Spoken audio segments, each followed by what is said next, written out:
গ্রামের নাম ছিল কুসুমপুর। চারদিকে সবুজ গাছপালা, পাখির ডাক, আর মাঝখানে একটা পুরনো পুকুর, যাকে সবাই অন্ধকার পুকুর বলে চিনত। দিনের বেলায় পুকুরটা দেখতে একদম সাধারণ, কিন্তু সূর্য ডুবে গেলে তার জল যেন কালো হয়ে যেত। গ্রামের মানুষজন সন্ধ্যার পর ওই পুকুরের কাছে যেত না। এই গ্রামেই থাকত রাহুল। সে শহর থেকে সদ্য এসেছে মামার বাড়িতে ছুটি কাটাতে। গ্রামের লোকজনের এই পুকুর নিয়ে ভয় পাওয়া তার কাছে খুব হাস্যকর লাগত। একদিন রাতে খাওয়া দাওয়ার পর রাহুল তার মামাকে জিজ্ঞেস করল, মামা, ওই পুকুরটা নিয়ে সবাই এত ভয় পায় কেন? মামা একটু চুপ করে থেকে বললেন, ওই পুকুরে বহু বছর আগে এক মেয়ে ডুবে মারা গিয়েছিল। তারপর থেকেই নাকি মাঝরাতে কেউ কেউ তার কান্নার শব্দ শুনতে পায়। রাহুল হেসে বলল, এগুলো সব গল্প, আমি কাল রাতে গিয়ে দেখে আসব। মামা কড়া গলায় বললেন, না, ওদিকে যাস না, এটা খেলা নয়।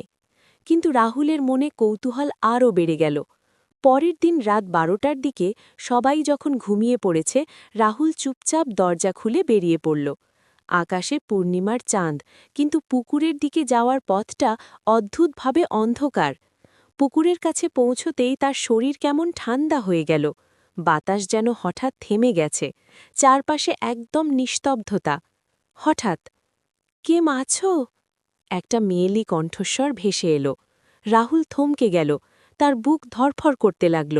সে চারদিকে তাকালো, কিন্তু কাউকে দেখতে পেল না। আবার সেই আওয়াজ, আমাকে বাঁচাও।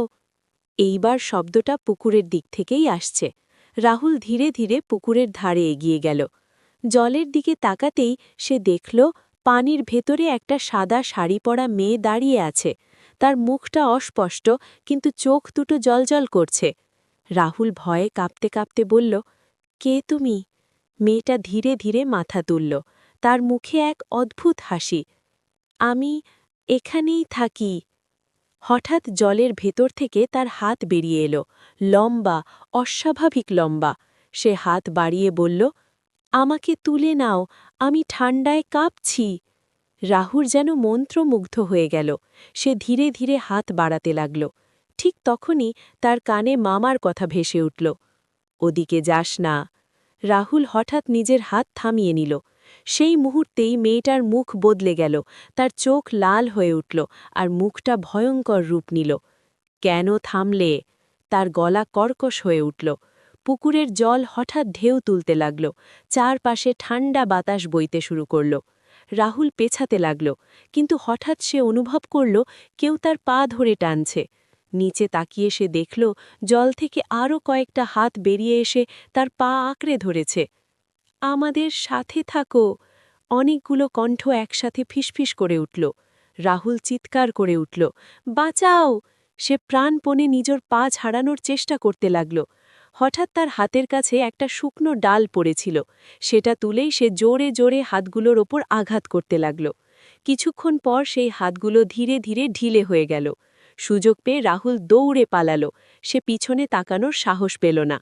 বাড়িতে ফিরে এসে দরজা বন্ধ করে সে হাঁপাতে লাগল। তার শরীর ঘামে ভিজে গেছে। পরের দিন সকালে মামা তাকে দেখে জিজ্ঞেস করলেন, তুই কোথায় গিয়েছিলি কাল রাতে? রাহুল কিছুক্ষণ চুপ করে থেকে সব ঘটনা খুলে বলল। মামার মুখ ফ্যাকাশে হয়ে গেল। আমি তোকে বারণ করেছিলাম, ওই পুকুরে শুধু একটা মেয়ে নয়, আরও অনেক আত্মা আছে। যারা সেখানে ডুবে মারা গেছে, তারা কাউকে ছাড়ে না। রাহুল কাঁপা গলায় বলল, আমি আর কখনো ওদিকে যাব না। সেদিনের পর থেকে রাহুল আর কখনো সেই পুকুরের দিকে যায়নি, কিন্তু মাঝে মাঝে গভীর রাতে সে এখনও শুনতে পায়, আমাকে বাঁচাও। আর তখন তার শরীর শিউরে ওঠে, কারণ সে জানে অন্ধকার পুকুর এখনও কাউকে খুঁজে বেড়াচ্ছে।